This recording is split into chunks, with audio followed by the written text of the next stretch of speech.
Good morning, dear students.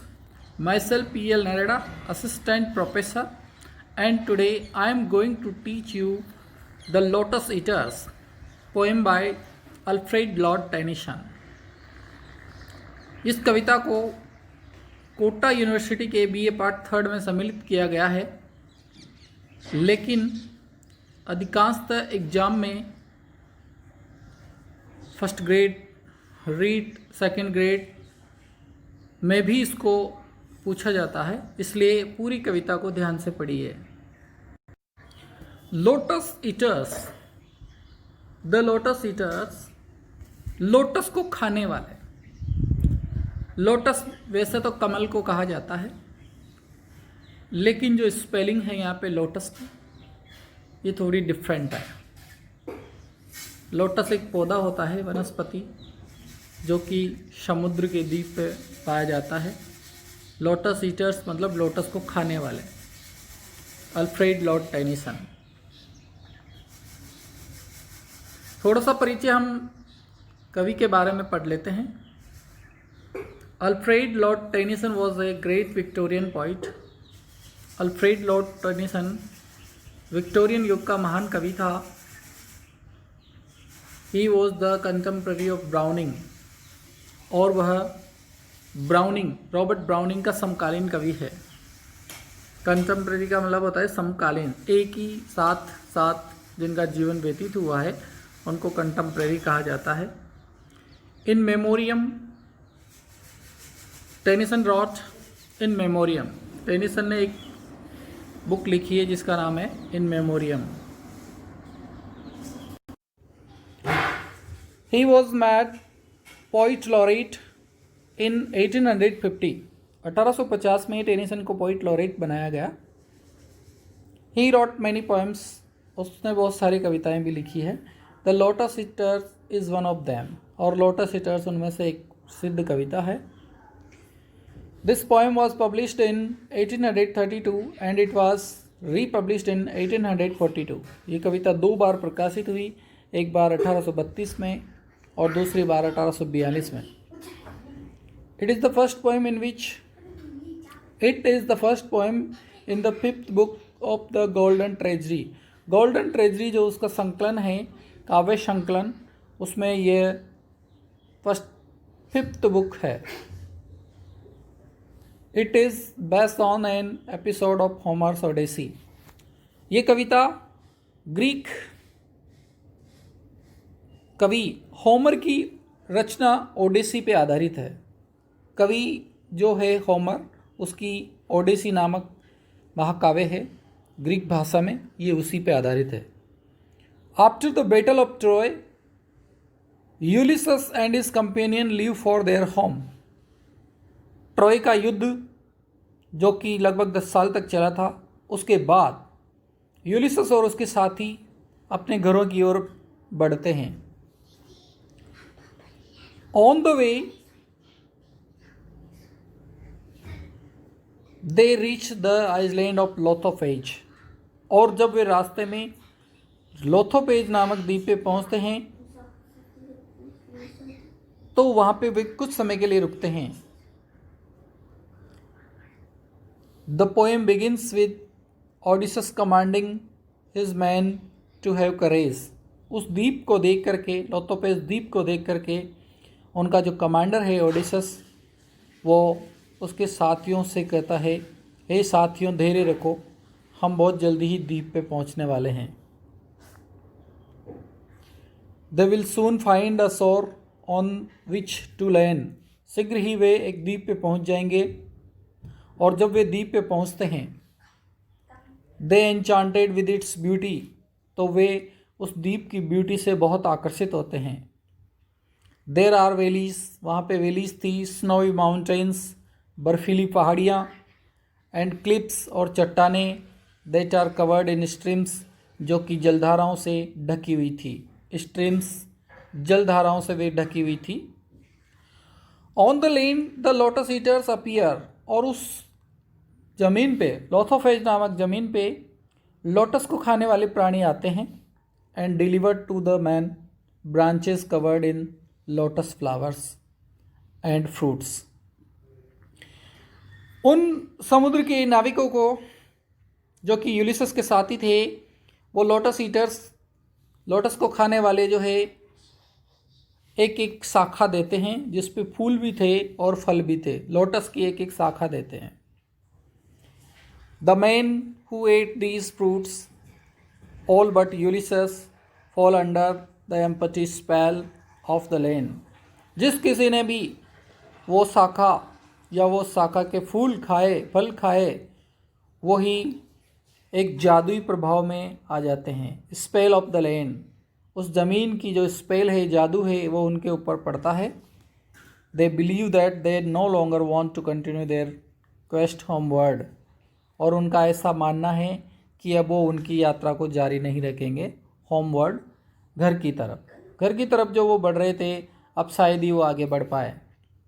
And would rather stay there, और वे ये चाहते हैं कि वो यहीं रुकें और इसी धरती पे आनंद लें। They do not have the to worry about making their way back to their fatherland. वे अपने पितृभूमि की ओर अब आगे नहीं बढ़ना चाहते हैं। ये इसी के साथ फर्स्ट जो पार्ट है कविता का वो समाप्त हो जाता है। और सेकंड पार्ट जो है वो कोरिक सॉन्ग के साथ स्टार्ट होता है। The second half of the poem is made up of a choric song. Choric song का मतलब होता है समूह गान। वो सारे के सारे नाविक एक साथ गाते हैं। In which the man describes all the reasons that they want to remain on the island. और उस समूह गान के माध्यम से वो बताना चाहते हैं कि वो क्यों नहीं अपने द्वीप पे लौटना चाहते हैं। The first and second half of the lotus eaters are formed differently. यहाँ पर अब हम इसकी जो भाषा की जो बात करते हैं, स्टाइल की जो बात करते हैं, फर्स्ट पार्ट और सेकंड पार्ट अलग अलग ढांचे में निर्मित है। The first half is divided into 5 stanza of 9 lines. First जो पार्ट है उसमें 5 स्टेंजा है 9 लाइन्स के, अर्थात टोटल 45 लाइन्स है। These 9 line stanza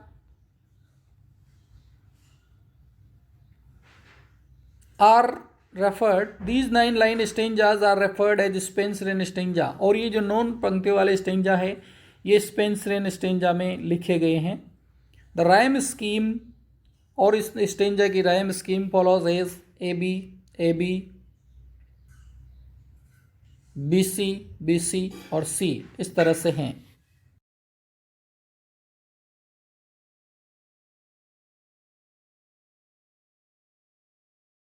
of 6 iambic feet also known as Alexandrine।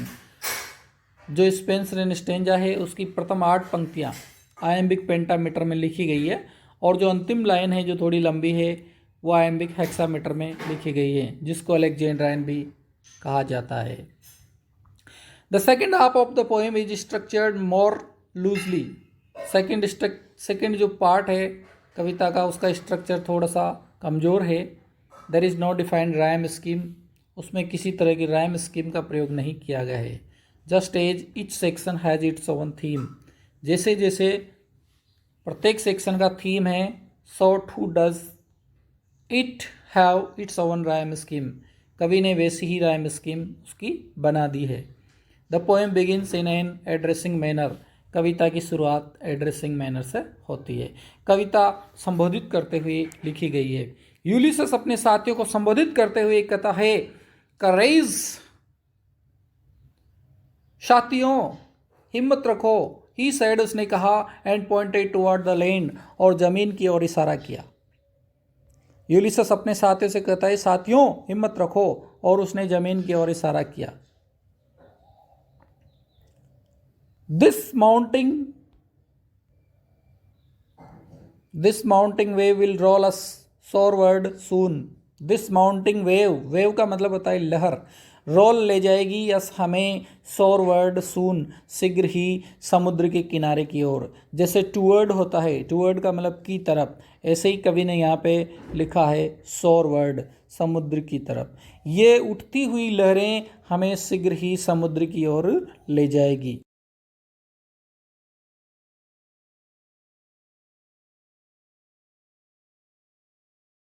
को दिखाया जाता है बच्चे खेल रहे हैं और उसके तुरंत बाद लिखा आता है 18 साल बाद, और फिर उन बच्चों को बड़ा दिखाया जाता है।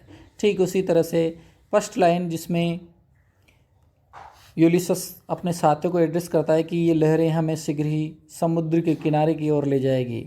और तीसरी लाइन में देखो क्या हुआ, in the afternoon they came unto a land, दोपहर के समय वे एक द्वीप पे पहुंच गए। अर्थात वहाँ से फिल्म का सीन जिस तरह से काटा जाता है ऐसे ही यहाँ पे काट दिया गया है और डायरेक्ट उस द्वीप पे पहुंचा दिया गया है। In the afternoon they came unto a land, दोपहर के समय वे उस द्वीप पे पहुंच जाते हैं। कौन से द्वीप पे? In which it seemed always afternoon, in which ऐसे द्वीप पे इट सिम्ड जहाँ पे प्रतीत होता है, ऑलवेज आफ्टरनून हमेशा दोपहर, जहाँ पे हमेशा दोपहर जैसा प्रतीत होता है उस द्वीप पे वे पहुंच जाते हैं। और उस द्वीप पे पहुंचने के बाद देखिए वहाँ पे कैसी स्थिति है। All round the coast the languid air did swoon, swoon का मतलब होता है बेहोश करने वाली, लैंग्यूड एयर आलसी हवा, कोस्ट उस तट पे, ऑल राउंड चारों तरफ, द कोस्ट उस तट पे, उस समुद्र के तट पे, द लैंग्यूड एयर बेहोश करने वाली हवा, डिड सून बेहोश कर रही है, सुस्त चलती हुई हवा जो है बेहोश कर रही है। Breathing like one that hath a weary dream, वहां पर सांस लेना भी ऐसे लग रहा है जैसे किसी ने वियरी ड्रीम देख लिया हो। वियरी ड्रीम बुरा सपना, जैसे मान लो आपने सपने में आपके पीछे किसी सांप को पड़ते हुए या किसी भूत को पीछा करते हुए देख लिया हो और आपकी सांसें जो है थम गई हो, आप हाँप रहे हो, ऐसा लगता है। Breathing like one that has a weary dream, वहां पर सांस लेना ऐसा लग रहा है जैसे किसी ने थका देने वाला सपना देखा हो। फुल पैस above the valley stood the moon, nature scenery के बारे में, नेचर की सीनरी देखिए कवि ने कैसा वर्णन किया है। फुल पैस पूरा चंद्रमा, अबाव द वैली उस घाटी के ऊपर, स्टूड द मून सीधा खड़ा है। फुल पैस मून पूरा चंद्रमा, पूरा चंद्रमा फुल पैस मून जो है अबाव द वैली स्टूड उस घाटी के ऊपर खड़ा दिखाई दे रहा है, सीधा दिखाई दे रहा है। एंड लाइक अ डाउनवर्ड, कवि ने पहले सी वर्ड लिखा था, अब देखो डाउनवर्ड नीचे की ओर, स्मोक धुआं जैसा, द स्लेंडर स्ट्रीम पतली जलधारा दिखाई दे रही है। नीचे की ओर जब हम देखते हैं समुद्र की ओर तो वहां पे एक धुएं जैसी पतली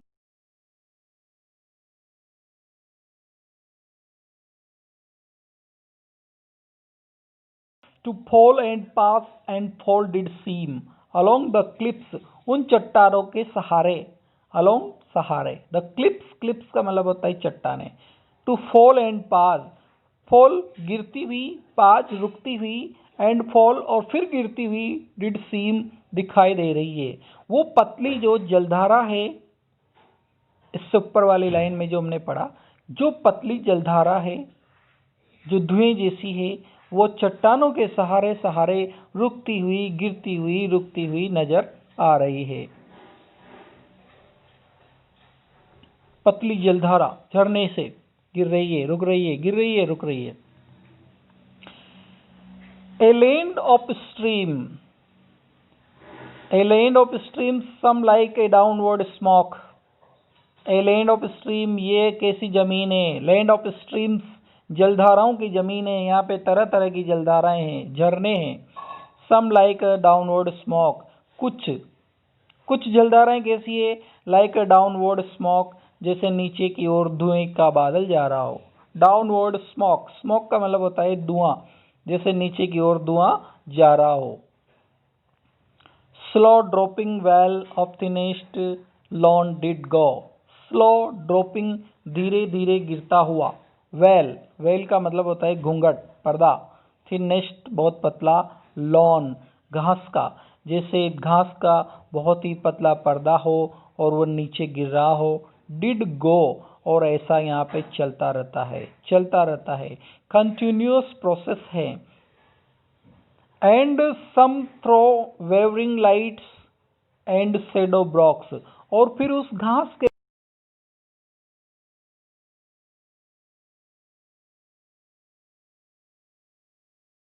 रोशनी एंड शेडो और छाया ब्रॉक निकलती है। उस घास के पर्दे से जो बहुत पतला है उसमें से झिल मिलाती हुई लाइट और रोश परछाई शेडो ब्रॉक निकलती है।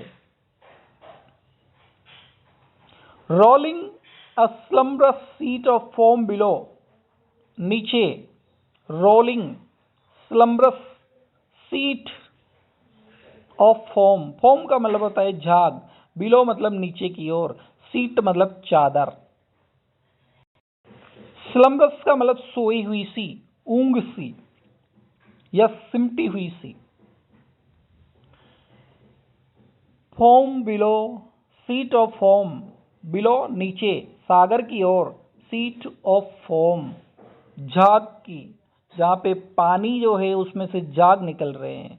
स्लम्बरस सीट, सुस्त सी सीट जो है रोलिंग आगे बढ़ रही है। झाग का जो चादर है वो बना हुआ है और वो धीरे धीरे आगे बढ़ रहा है, ऐसे जल्दी से आगे नहीं बढ़ रहा है, धीरे धीरे आगे बढ़ रहा है, क्योंकि कवि यहाँ पर हमें पूरी तरह से आलसीपन के वातावरण में ले जाएगा।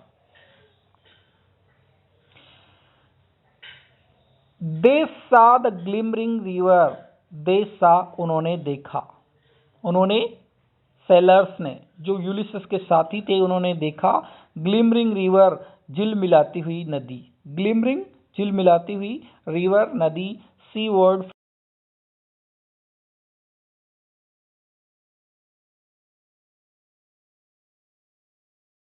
टूवर्ड, होमवर्ड, मूनवर्ड, ऐसे सी वर्ड समुद्र की तरफ फ्लो बह रही है। वहां पर झिल मिलाती हुई नदी समुद्र की ओर बढ़ रही है। From the inner lane,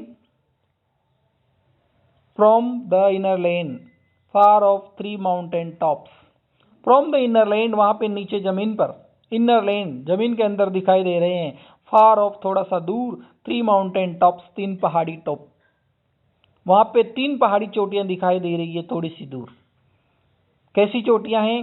3 silent pinnacles of aged snow, 3 silent pinnacles, pinnacles मतलब चोटियां, 3 शांत खामोश चोटियां, एज्ड स्नो जो कि बहुत पुरानी है, एज्ड स्नो बर्फ जैसी, एज्ड मतलब पुरानी, एज्ड स्नो बर्फ जैसी चोटियां हैं जो काफी पुरानी हैं।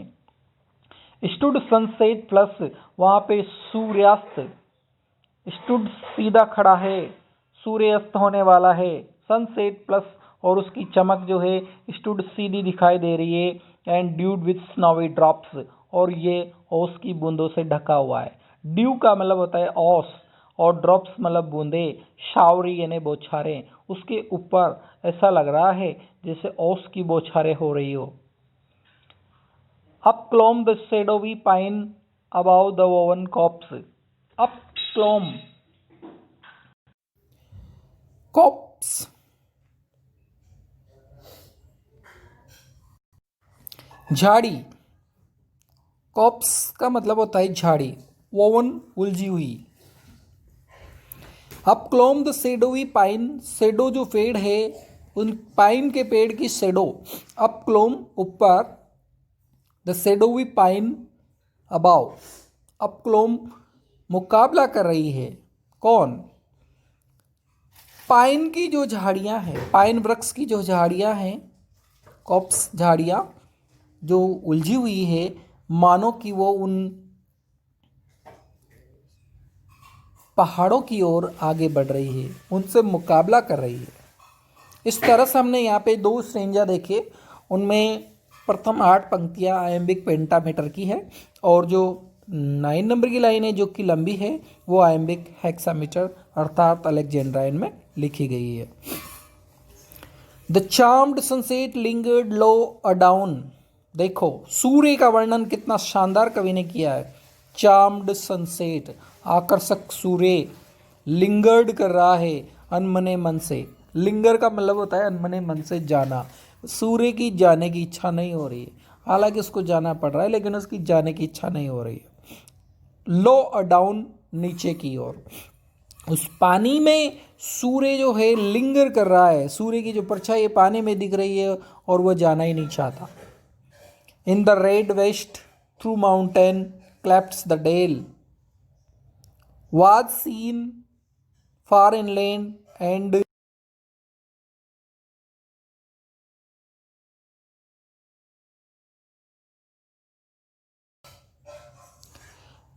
The in the red west, पश्चिम में जो कि लाल हो रहा है, रेड वेस्ट पश्चिम में, थ्रू माउंटेन क्लेप्ट्स द डेल, उन पहाड़ियों के बीच में से, थ्रू माउंटेन क्लेप्ट्स, क्लेप्ट चोटी, डेल घाटी, उन पहाड़ियों की चोटी और घाटी में से सूर्य जो है लिंगर कर रहा है, मानो उसे इन पहाड़ियों से प्रेम है और वो जाना नहीं चाहता।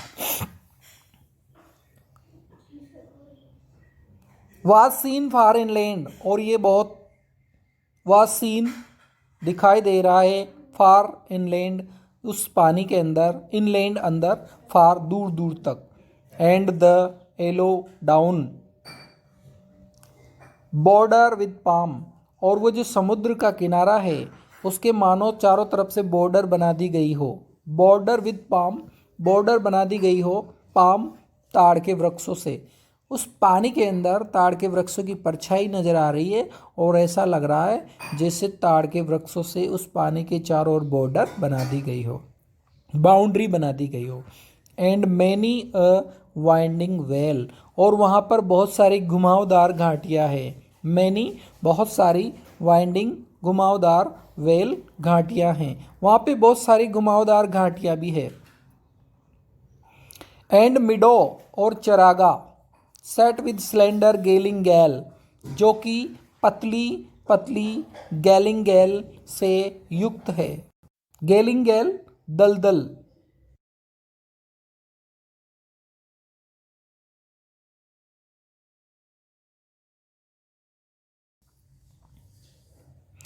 वहाँ पे चरागा है, एंड मिडो चरागा, सेट विद स्लेंडर गैलिंगेल, जहाँ पे बहुत ही दलदल युक्त पतले रास्ते हैं। A land where all things always seem the same, ये एक ऐसी ज़मीन है, a land where all things, जहाँ सारी चीज़ें ऑलवेज सीम्ड द सेम, हमेशा एक जैसी लगती है। ये ऐसी ज़मीन है जहाँ सारी चीज़ें हमेशा एक जैसी लगती है।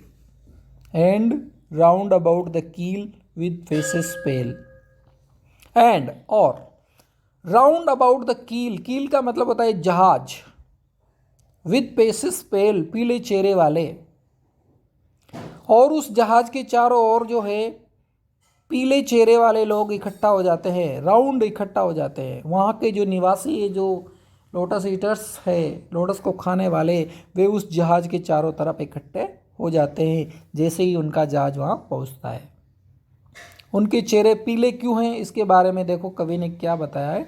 डार्क पेसेस पेल, उनके चेहरे काले हैं लेकिन पीले दिख रहे हैं, अगेंस्ट द रोजी फ्लेम, उस रोजी फ्लेम के कारण, गुलाबी जो फ्लेम है उसके कारण, रोजी फ्लेम, उस गुलाबी फ्लेम के कारण उनके काले चेहरे जो है पीले दिखाई दे रहे हैं, क्योंकि वहाँ पर चारों तरफ ताड़ के वृक्षों का जो बॉर्डर बना हुआ है, तो वो जो है गुलाबी रंग की जो रोशनी है उसकी वजह से उनके काले चेहरे पीले दिखाई दे रहे हैं। The mild eyed melancholy Lotus Eaters came, mild eyed अध खुली आंखों वाले, mild eyed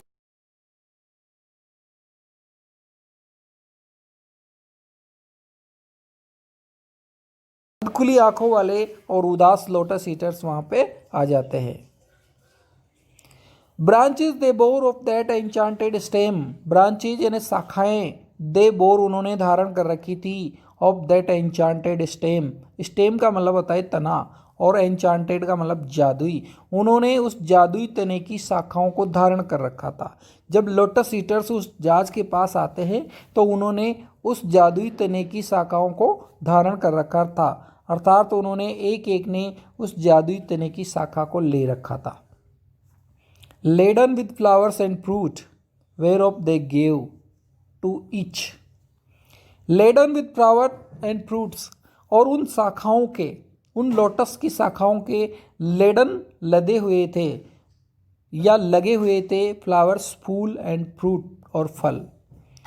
वेहर of they gave, जिस किसी को भी, वेहर ऑफ जहाँ पर भी, दे गेव उन्होंने दिया, टू ईच प्रत्येक को, प्रत्येक नाविक को उन्होंने दिया एक एक, प्रत्येक नाविक को उन्होंने एक एक लोटस दिया।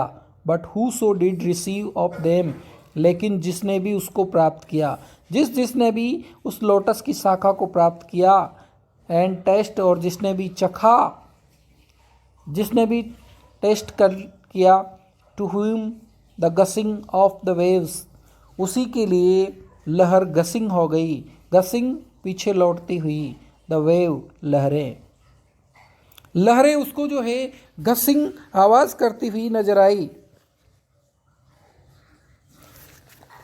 फार far away did seem to mourn and rave, वे लहरें उसको दूर जाती हुई नजर आई। Far far,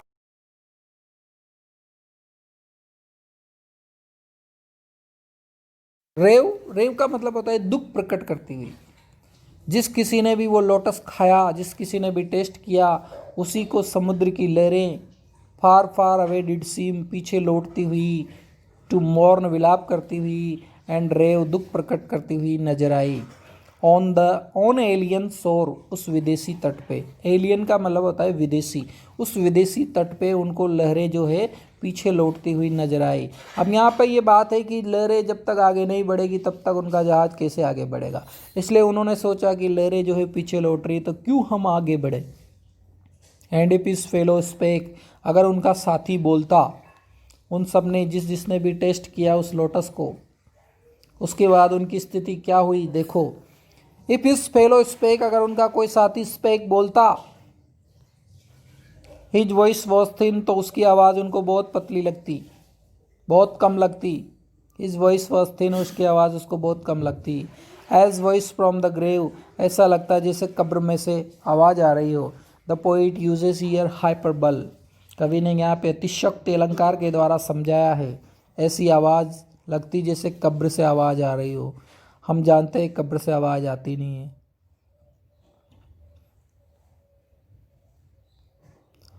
and deep asleep is seemed, और गहरी नींद में सोया हुआ वो लगता। यट ऑल अवेक, यद्यपि वो सब जागे हुए थे। कवि यहाँ पे जो है पैराडॉक्स अलंकार का प्रयोग करता है, विरोधाभास। And deep asleep he seemed, गहरी नींद में सोया हुआ लगता। यट ऑल अवेक, यद्यपि वो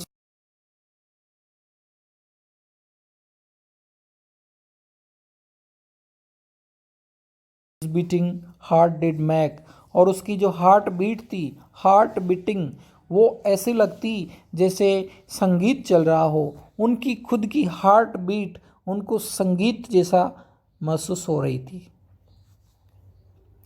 दे sat down, they sat them down upon the yellow sand, उन्होंने उनको बिठाया, उन लोटस ईटर्स ने उनको बिठाया अपॉन द येलो सैंड, उस पीली रेत पे, उस पीली रेतीली ज़मीन पे उन्होंने उसको बिठा दिया। Between the sun and moon upon the shore, सूर्य और चंद्रमा के बीच में उस तट पे, सूर्य और चंद्रमा के बीच पे उस तट पे उनको बिठा दिया। सूर्य और चंद्रमा के बीच में कैसे, नीचे जो है समुद्र में सूर्य की परछाई दिखाई दे रही थी, सूर्य जाने वाला था, अस्त होने वाला था, और चंद्रमा उदय होने वाला था। And sweet it was to dream of their fatherland, और ये बहुत ही अच्छी बात थी। स्वीट इट वाज, ये बहुत अच्छी बात थी। टू ड्रीम ऑफ फादरलैंड, उनकी पितृभूमि के बारे में सपने देखना, उनकी पितृभूमि के बारे में सपने देखना। ऑफ चाइल्ड, बच्चों के बारे में। एंड वाइफ, पत्नी के बारे में। एंड स्लेव, गुलामों के बारे में सपने देखना बहुत अच्छा था। बट एवर मोर, लेकिन इससे भी ज़्यादा, मोस्ट वियरी सिम्ड द सी, वो समुद्र उन्हें बहुत वियरी लग रहा था, थका देने वाला। समुद्र उनको बहुत ज़्यादा दूर थका देने वाला लग रहा था। वियरी द ओर, वो पतवार उनको थका देने वाली लग रही थी। ओर का मतलब होता है पतवार, जिससे नाव चलाई जाती है, वो उनको थका देने वाली लग रही थी। Weary the wandering fields of the barren foam, barren foam, foam का मतलब होता है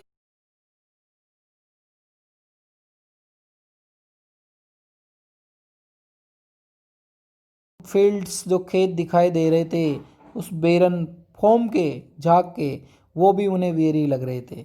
वहाँ पर जो पानी में नदियाँ जो समुद्र में मिल रही थी, वहाँ पे जो झाग उत्पन्न हो रहे थे और उनसे जो खेत दिखाई दे रहे थे वो सब उनको वेरी नज़र आ रहे थे। देन समवन सेड, फिर किसी ने कह दिया, अचानक किसी ने उनमें से कहा, वी विल रिटर्न नो मोर, अब हम आगे नहीं बढ़ेंगे। वी विल रिटर्न, हम नहीं लौटेंगे, नो मोर, और आगे हमें नहीं चलना है। And all at once they saying, फिर सारे के सारे वो गा उठे, आवर आइसलैंड होम, हमारा जो मूल घर है, आइसलैंड द्वीप, होम हमारे घर वाला जो द्वीप है, is far beyond the wave, इन लहरों से बहुत दूर है। We will no longer roam, अब हम और ज़्यादा चढ़ाई नहीं करेंगे। रोम का मतलब होता है चढ़ाई। फिर किसी ने उनमें से कहा, हमारा घर तो बहुत दूर है, हम और ज़्यादा चढ़ाई नहीं करेंगे, हम पक चुके हैं। और फिर सारे के सारे एक साथ गा उठते हैं, ऑल एट वंस दे सेंग, फिर सारे के सारे गाने लगते हैं। और फिर वो क्या गाते हैं वो सेकंड पार्ट में है, जिसको कवि ने कोरिक सॉन्ग का नाम दिया है। तो स्टूडेंट्स, अगर आपको सेकंड पार्ट पढ़ना है तो मेरे चैनल को सब्सक्राइब कीजिए और लाइक कीजिए, ताकि मैं आपके लिए इसी तरह की वीडियो अपलोड करता रहूं। थैंक्स।